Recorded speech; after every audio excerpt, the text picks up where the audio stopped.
কিছু বলার তো নেই। দেবাশিস যেভাবে বললো এটা অনবদ্য ব্যাপার, এটা আমার কাছে গর্বে।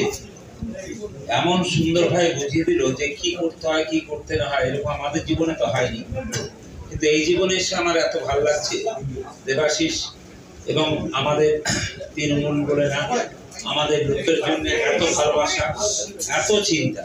এই পাশে দুজন প্লেয়ার রয়েছে, আপনারা জানেন, আপনারা নিশ্চয়ই অনেকে খেলা দেখেছেন।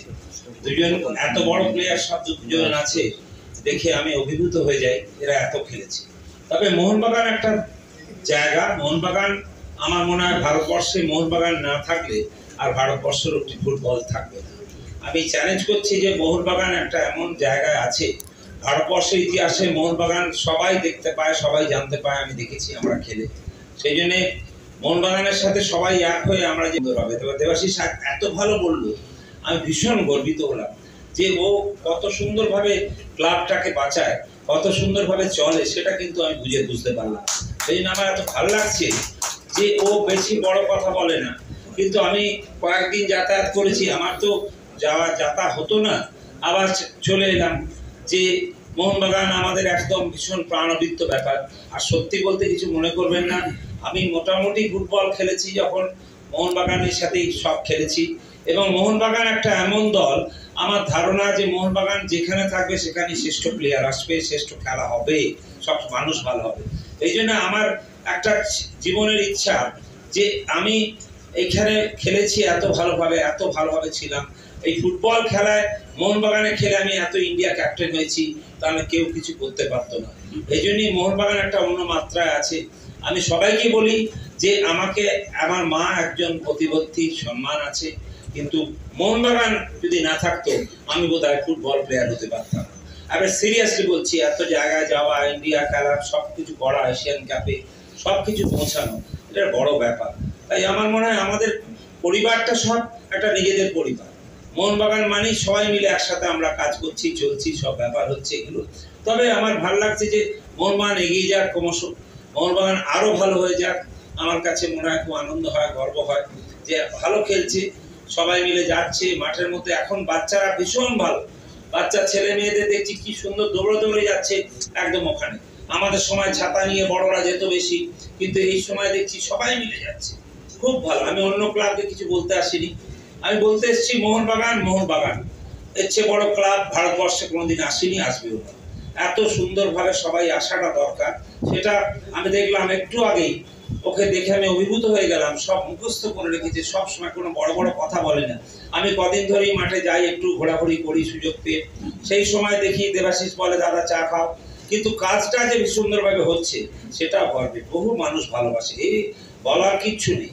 মোহনবাগান ভারতবর্ষের শ্রেষ্ঠ জায়গায়। মোহনবাগান কোথায় আপনি বলেছেন, আপনারা জানেন, ওই 11 সালে জেতার পর রবীন্দ্রনাথ ঠাকুর যখন লিখেছিলেন যে মোহনবাগান 1-10 এগিয়ে দিল যুদ্ধের জন্য, সেই জন্য এইসব জায়গায় আমরা ছিলাম, আমরা গর্বিত। এরা ভীষণ ভালো প্লেয়ার সবাই রয়েছে, সবাই সঙ্গে রয়েছে। এবং আমাদের তো পুরো দল, আমাদের তো মোহনবাগান একটা পরিবার, মোহনবাগান মতো আমার মনে করি পরিবার আমরা। সেই জন্যে আপনারা যেভাবে আসছেন, প্রেসের লোকরা ভীষণ ভালোভাবে আসছেন, এখন দেখছেন, এইগুলো সাহায্য করুন, পাশে থাকুন, দেখবেন খুব সুন্দরভাবে চলবে। আমার একটা মনে হয় বারবার ইলেকশন কেন, আমি একটা নিজে ভেবে উঠি, ইলেকশন কেন, ইলেকশনে কি দরকার? এই পরিবারের তো ব্যাপার। হ্যাঁ, মাঠে বসলো, যে কাছে যে করছে, যে সুন্দর করে বলছে, তাকে সামনে রেখে সুন্দরভাবে সবাই মিলে যদি আমরা চলতে পারি, আমার কাছে একটা অন্য মাত্রা হয়, আমার ভালো লাগে। ওই ইলেকশন করা একটা পলিটিক্যাল ব্যাপার, লাফালাফি করে গেলাম, সেটা আমার কাছে খুব দুর্ভাগ্য হয়। যে আমাদের যারা করেছে, যারা চাইছে, যারা জানছে, তাদের নিয়ে সুন্দর করে চা খাবার দাবার করে আবার মোহনবাগান এগিয়ে যাবে। ওই ইলেকশন করাটা আমার কাছে খুব একটা ভালো মনে হচ্ছে না। কারণ আমার মনে হচ্ছে যে মোহনবাগানের সবাই মিলে একসাথে আছে, আর সেইটা সুন্দর করে চলা হবে। যে ভালো কাজ করছে সে নিশ্চয়ই পাবে, যে পারছে না সে পাশে থাকবে। অতএব আমার এটা ধারণা হয়েছে, আমার ভেবেছি যে আপনারা সবাই আছেন। এটা এমন একটা ব্যাপার আছে যে আমাদের এখানে বসে সবাই মিলে, আর সবচেয়ে ভালো কি মেম্বাররা এত ভালো, তুলনাবিহীন। এখন কত আছেন বড়, কত ছোট আছে। তাই আপনি সবসময় ওকে বলি, দেবাশিসকে, দেবাশিস বলছে দাদা কোনো চিন্তা নেই, আমি ঠিকভাবে ভালো করে তাড়িয়ে রেখেছি। সত্যিই তো, মানতে হবে তো। 3 বছর ধরে আমরা চ্যাম্পিয়ন হয়ে যাচ্ছি, এটা তো কম না। ওরও তো যোগ্যতা আছে, মিশতে পারছে, জানতে পারছে, সবকিছু ছেড়ে দিয়ে পাশে যাচ্ছে। সেই ওকেও তো ভীষণভাবে সম্মান জানানো উচিত, এবং ও যেখানে আছে সেখানেই থাকা দরকার, তার চেয়ে বেশি থাকা দরকার, যে মানুষের জন্য কাজ করছে। আমাদের কথা হচ্ছে এই মোহনবাগানে একবার এলাম, এসে চলে গেলাম, সেটা হবে না। যদি করতে হয় সেরকম লোককে ডাকা হবে, সেরকম লোক থাকবে, তারা করবে, এটা মনে হয়। আপনারা ভালো থাকুন। আমি ভীষণভাবে মোহনবাগান পাগল আছি। আমার 70 বছর হয়ে গেল 3 দিন আগে, কিন্তু আমি মোহনবাগানের জার্সিটা পরেই ঘুরে বেড়াচ্ছি। লোকে বলছে পাগল হয়ে গেছে বসুন্ধরা, তুমি তাই নাকি? আমি হ্যাঁ, আমি পাগল। আমাকে বলছে পাগল হয়ে গেছে, আমি হ্যাঁ পাগল হয়ে গেছি। ভাই কিছু করার নেই, মোহনবাগান মোহনবাগান। আমি এই জার্সিটা পরে চলে এসেছি, আর সবাই বলছে এ বাবা তুমি আবার জার্সি পরে ঘুরছো কেন? আমি হ্যাঁ, এই জার্সিটাই আমার প্রাণ। আমার একটাই কথা, জীবনের শেষ মুহূর্ত আমার হবে যখন আমি যখন চলে যাব, মানুষ থেকে মারা যাব, কিন্তু একটা কথা আমি রোজ বলি, যে আপনার জার্সিটা আমার গায়ে কিন্তু থাকবে, আর কিচ্ছু চাই না, কিচ্ছু চাই না। এইরকম ভাবে আমরা চলি, কিচ্ছু চাই না।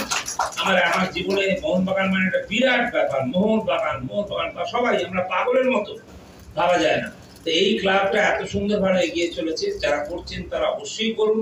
এখানে আমার বারবার একটা কথা আসছে, যে ইলেকশন করে কি হবে, চাচা মিচি, চাচা মিচি, চাচা মিচি, এইসব চিৎকার কি দরকার? এটা আমার ধারণা, যে যে করেছে সবাই করেছে, যারা যারা তারা সামনে দাঁড়িয়ে থাকবে, তাদের বলা হবে, তারা ব্যাস একদিন মিষ্টি খেয়ে চা খেয়ে হয়ে করে একদম আমরা চলে যাবো। একটা পরিবার তো, মোহনবাগান তো আর একটা পরিবার। এটা আমার চিন্তা ভাবনা। আমি জানি না কে করবে করবে না, কিন্তু আমার মনে হয় বাঁদিকে যিনি বসে আছেন তাকে কিন্তু কোনো ধাক্কা মারবেন না, আপনারা তাকে চলতে দিন।